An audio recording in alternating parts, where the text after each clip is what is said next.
The challenge no one expected. The insult that started everything. Commander Thex Kal stood 7 feet tall. His red scales gleamed under the council chamber lights.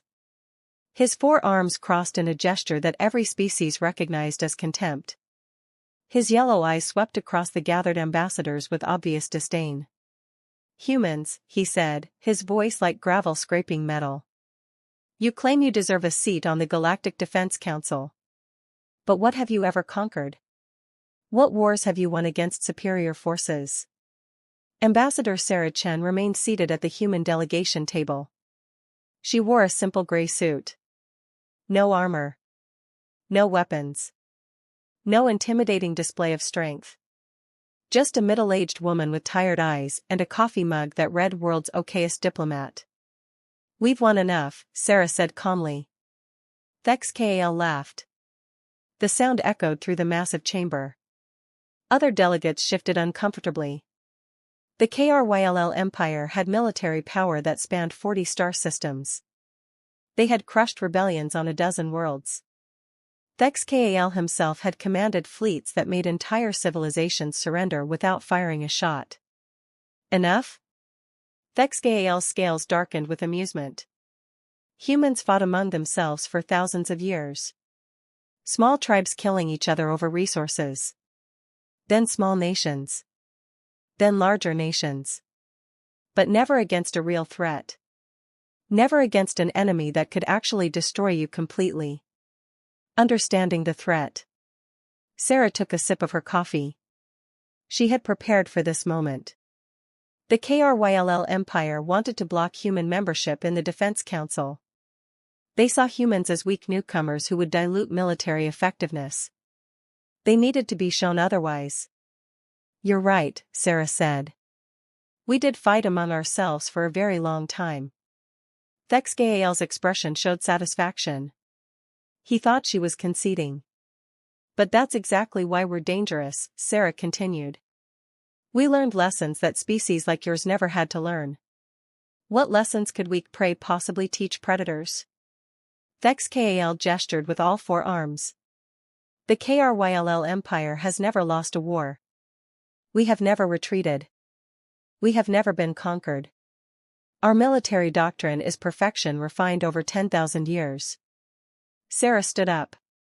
She activated the holographic display at the center of the chamber. Images began appearing. Old images. Ancient by galactic standards. Recent by human memory. "Let me tell you about a war," Sarah said. "A war we fought against ourselves. The most destructive conflict in our history before we reached the stars. The lesson begins." The holographic display showed Earth. The year was 1939 by human counting. The planet's surface was divided into nations. Some of those nations had formed alliances. Others stood alone.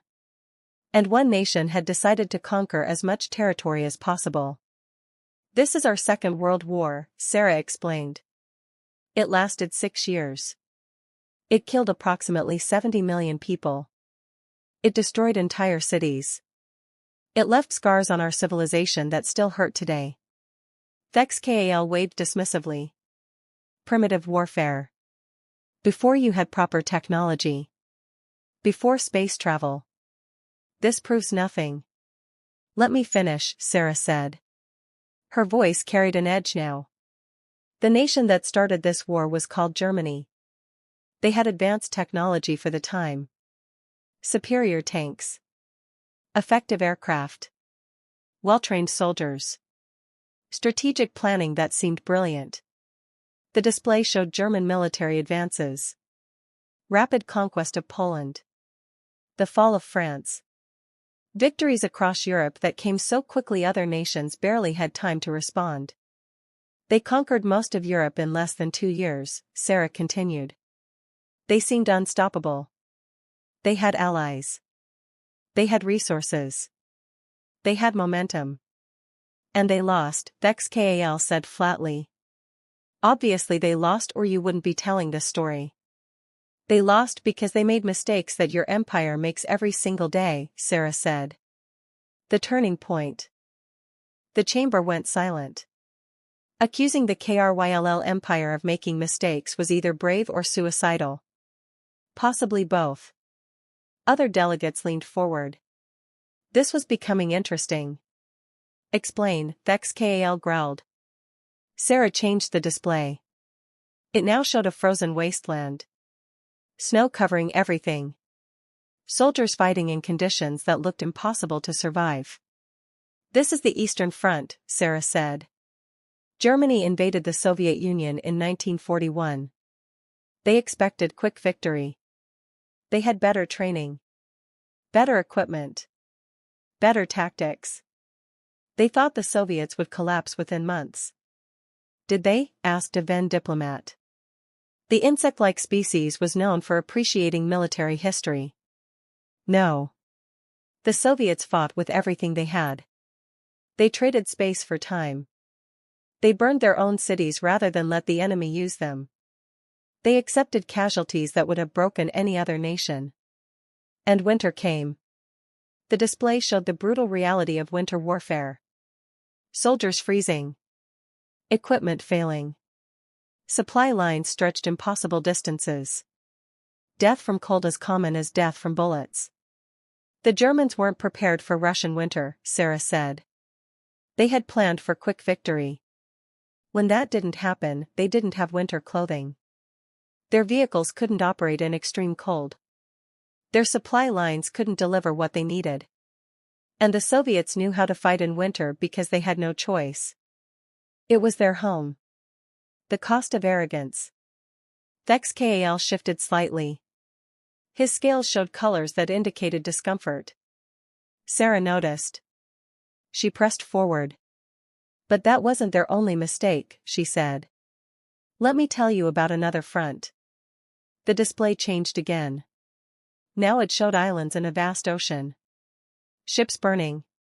Aircraft falling from the sky. Marines fighting through jungle terrain. The Pacific Theater, Sarah explained. Germany's ally Japan attacked the United States in 1941. They destroyed much of our Pacific Fleet in a surprise attack at Pearl Harbor. They thought we would negotiate peace. They thought we couldn't match their military spirit. They were wrong. Why? Asked the Venn diplomat. Because they confused industrial capacity with weakness. The United States wasn't a military power before the war. We were focused on economic development. Building things. Making things. When the war started, we converted that industrial capacity to military production. Sarah pulled up manufacturing statistics. The numbers were staggering. Ships produced by the hundreds. Aircraft by the thousands. Tanks, weapons, ammunition in quantities that seemed impossible. We built an entire navy while fighting a war on two fronts, Sarah said. We produced so many weapons that we supplied our allies while equipping our own forces. We turned factories that made cars into factories that made bombers. We trained millions of soldiers. And we did it all while our homeland was never invaded. Never threatened directly. We chose to fight. The real lesson. Thex Kal leaned forward. His yellow eyes focused entirely on Sarah now. You're saying we underestimate you because we see no military tradition. No warrior culture. I'm saying you underestimate us because you don't understand what we learned from fighting ourselves, Sarah corrected. The Germans were skilled warriors.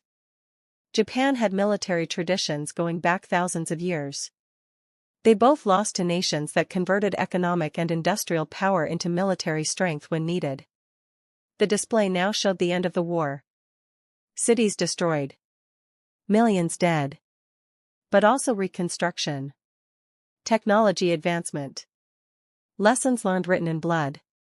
We learned that wars aren't won by the strongest warriors, Sarah said. They're won by the side that can sustain combat longest. That can replace losses faster. That can adapt strategies when the first plan fails. That can unite their entire population toward a common goal. She looked directly at Thex Kal. Your empire has never faced total war. You've always been stronger than your enemies. You went through overwhelming force. You've never had to fight when the alternative was complete destruction. You've never had to sacrifice everything just to survive. The challenge accepted. And you have? Thexkael's voice carried doubt mixed with interest. Many times. Against ourselves. Sarah's expression hardened. We know what it takes to fight when losing means extinction. We know how to mobilize every resource. We know how to take casualties that would break other species and keep fighting. We learned these lessons in wars where both sides had those same abilities. She paused for effect. The Second World War ended with weapons that could destroy entire cities in single attacks. We developed those weapons while fighting a war. We used them. And then we looked at what we'd done and decided we needed to find better ways to resolve conflicts. That sounds like weakness, Thexkael said. That's wisdom, Sarah countered. We learned to fight smart because fighting hard nearly destroyed us. Every human alive today carries genetic memory of ancestors who survived wars that killed millions. We don't glorify combat. We understand its cost. That makes us better at it, not worse. The chamber remained silent. Sarah had made her point. But Thexkael wasn't finished. Words, he said dismissively.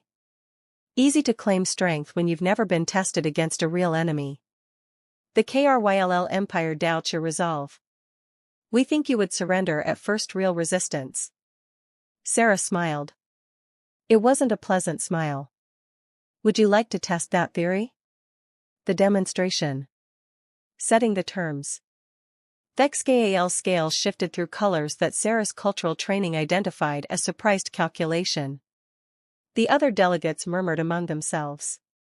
Challenging the Kryll Empire to prove their superiority wasn't usually how diplomatic sessions proceeded. You propose what, exactly? Thexkael asked carefully. A war game, Sarah said. Simulated conflict. Your best commanders against ours. We'll use the Galactic Defense Council's standard simulation systems. Fair terms. Neutral observers. You can prove that humans lack military competence. Or learn otherwise. The Venn diplomat clicked with excitement. The Council does maintain extensive simulation facilities for exactly this purpose. Testing tactical doctrine without actual bloodshed. I would be honored to observe such an exercise. Other delegates voiced agreement. This was interesting. The Kryll Empire had reputation for military excellence. Humans were unknown quantities. Watching them compete would provide valuable intelligence for everyone present. Thexkael considered. Refusing would show weakness. His empire had claimed superiority. Backing down from demonstrating it would damage their credibility. But accepting meant risking public defeat if humans proved unexpectedly capable. What terms? He asked finally. The rules of engagement. Sarah had prepared for this. Standard scenario. Two forces of equal size starting with identical resources. Victory conditions include destroying the enemy's command structure or controlling 70% of contested territory. The simulation runs until one side achieves victory or both sides agree to stalemate. Duration? Asked Thexkael. As long as it takes. Real wars don't have time limits. Commanders? You choose your best. We choose ours. Thexkael showed teeth in what might have been a smile. And when we defeat you decisively, you will withdraw your application to the Defense Council? Sarah met his eyes. And when we win, the Kryll Empire will support our membership and never question human military capability again. Agreed. Thexkael's forearms crossed again. We will crush you quickly. Then perhaps you'll understand why predators don't fear prey. Preparation time. The simulation was scheduled for 3 days later. That gave both sides time to prepare. Thexkael selected his finest strategic commander, General Vexthor, who had won victories across multiple campaigns. Vexthor was famous for aggressive tactics and overwhelming force. He believed in decisive action and clear victories. Sarah's choice surprised everyone. She selected Colonel David Park, a logistics officer with limited combat experience. Park had spent most of his career managing supply chains and resource distribution. He wasn't a warrior. He was an organizer. They sent a supply officer? Vex Kal laughed when he learned. This confirms human weakness. They have no true warriors. But Sarah knew something Vex Kal didn't understand. She had studied KRYLL military doctrine. She knew their tactics. She knew their thinking. And she knew exactly what kind of commander would exploit their weaknesses. The simulation begins. The simulated battlefield appeared in holographic detail. A contested planet with varied terrain. Mountains, forests, rivers, industrial centers. Both sides started with identical forces. Infantry divisions. Armored units. Air support. Naval assets. Everything balanced perfectly. General Vexthor began with characteristic KRYLL aggression.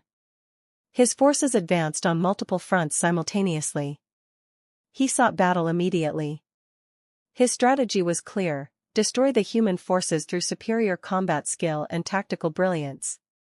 Colonel Park did something unexpected. He retreated. Not in panic.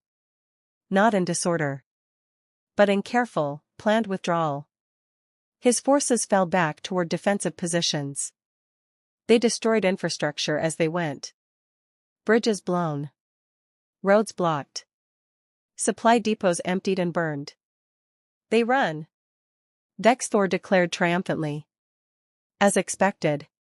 Humans cannot face KRYLL warriors.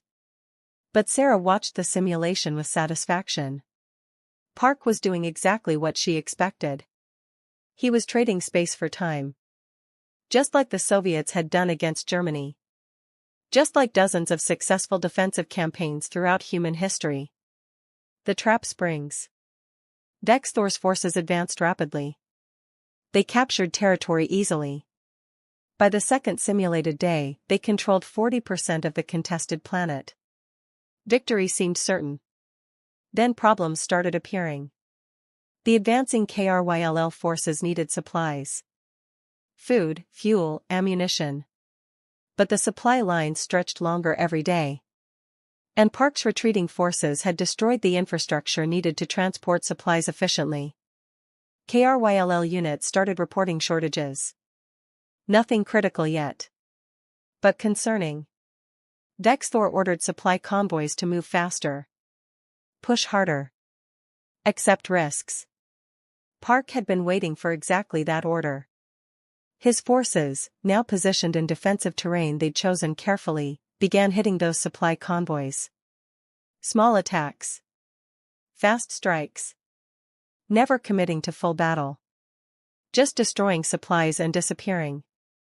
Cowardly tactics, Vexthor complained. Refusing honorable combat. Effective tactics, Sarah corrected from the observation deck. War isn't about honor. It's about winning. The turning point. By the fourth simulated day, Vexthor's advance had stalled. His frontline units were running low on supplies. His reserves were committed to protecting increasingly long supply lines. He controlled more territory, but that territory cost resources to hold. Park waited until Vexthor's forces were stretched thinnest. Then he counterattacked. Not everywhere. Not trying to recapture everything at once. He hit 3 specific points where KRYLL forces were most extended and most vulnerable. The attacks succeeded. Park's forces had shorter supply lines. They fought on ground they'd prepared. They used reserves Vexthor didn't know existed because Park had hidden them during his retreat. 3 KRYLL divisions were surrounded and destroyed. Not in glorious battle. In systematic encirclement and siege. Park starved them out. Cut them off from supplies and support. Forced surrender through logistics rather than combat. The lesson learned. Vexthor tried to recover. He pulled back forces from his extended positions. Consolidated his lines. attempted to restore his supply situation. But Park kept pressure on him. Small attacks. Constant harassment. Always targeting supplies and infrastructure. By the 10th simulated day, Vexthor's forces held 30% of contested territory. They were running low on everything. Morale was declining. The simulation showed KRYLL units becoming combat ineffective not because they lost battles, but because they couldn't maintain operations. Park achieved victory on day 14. Not through massive battle. Through systematic destruction of KRYLL ability to wage war. He controlled the necessary territory. Vexthor's remaining forces couldn't prevent it. The simulation ended. The observation deck was silent. Understanding dawns. Vex KAL stared at the holographic display. His scales showed colors Sarah's training identified as confusion mixed with grudging respect. You didn't fight, he said finally. Not properly. You ran. You hid. You attacked supplies instead of warriors. We fought smarter, Sarah corrected. Colonel Park understood something important. Wars aren't won by brave soldiers and brilliant tactics alone. They're won by logistics. Supply chains. Resource management. The boring stuff that nobody glorifies but everyone needs. She pulled up analysis displays. Your General Vexthor is an excellent combat commander. In a fair fight, he probably would have won. So Colonel Park didn't give him a fair fight. He made it a logistics competition. And we're very good at logistics. The Venn diplomat clicked thoughtfully. The human commander never sought glory. Only effectiveness. This is interesting doctrine. It's what we learned from fighting ourselves, Sarah said. In our Second World War, Germany had better soldiers initially. Japan had stronger warrior traditions. They both lost to nations that understood industrial warfare. That could produce weapons faster than they could be destroyed. That could absorb losses and keep fighting. That could organize their entire societies toward victory. The bigger picture. Sarah walked to the center of the observation deck. Commander Thex KAL, you called us weak prey. You thought we couldn't fight because we don't glorify warriors the way your culture does. You were wrong. She gestured at the simulation results. We learned to fight through thousands of years of warfare against ourselves. We developed tactics by surviving conflicts where both sides had those same tactics. We evolved strategies through wars where losing meant extinction for entire civilizations. And then, Sarah continued, we almost destroyed ourselves. We developed weapons that could end our species. We used them. And we looked at what we'd done and decided we needed better ways. Vex KAL remained silent. His scales had shifted to colors Sarah identified as thoughtful consideration. The KRYLL Empire has never faced an enemy that could actually destroy you, Sarah said. You've always been stronger. You win through force. You've never had to learn efficiency because you've never needed it. That's not a strength. That's a vulnerability. New understanding. The silence stretched for a long moment. Finally, Vex KAL spoke. I have underestimated humanity, he said. The admission clearly cost him. Your Colonel Park fought without honor, but he fought effectively. This is disturbing to accept.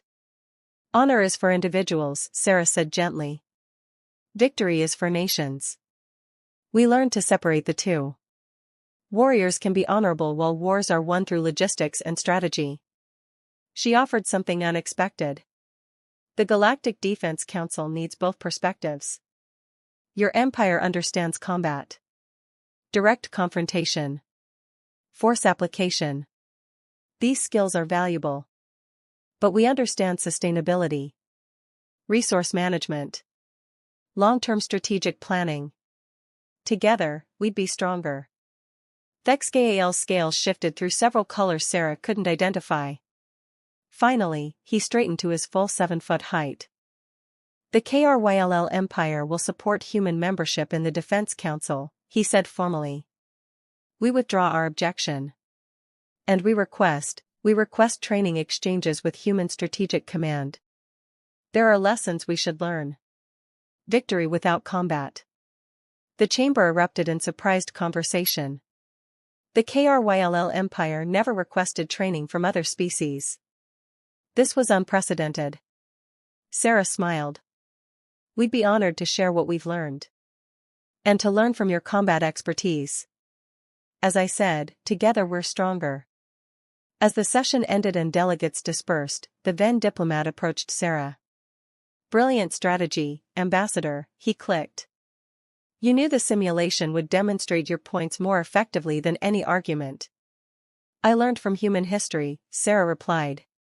Sometimes the best way to win is to let the other side realize they can't afford to keep fighting. Germany and Japan didn't surrender because they ran out of soldiers. They surrendered because continuing the war would destroy everything they valued. And Commander ThexKAL? Has learned that strength isn't just about combat capability. It's about sustainability, adaptation, and knowing when to change tactics. Sarah finished her coffee, which had somehow stayed warm through the entire demonstration. We didn't humiliate him. We showed him a different way to think about warfare. That's a lesson worth learning on both sides. The legacy. Months later, joint training exercises between human and KRYLL forces had become routine. The KRYLL learned about logistics, supply chain management, and sustainable warfare. Humans learned about direct combat tactics and force projection. Sarah received a message from ThexKAL. It was brief, you were correct. Predators who never face worthy opponents forget how to truly hunt. Thank you for the reminder. We are stronger together. She smiled and filed the message away. Another lesson from human history had proven valuable. Sometimes the best victories come from turning enemies into allies. Not through force, but through mutual understanding and respect earned through honest competition. The galaxy was learning that humans weren't weak prey. They were something potentially more dangerous, survivors who'd learned from their own worst conflicts and emerged with wisdom instead of just scars.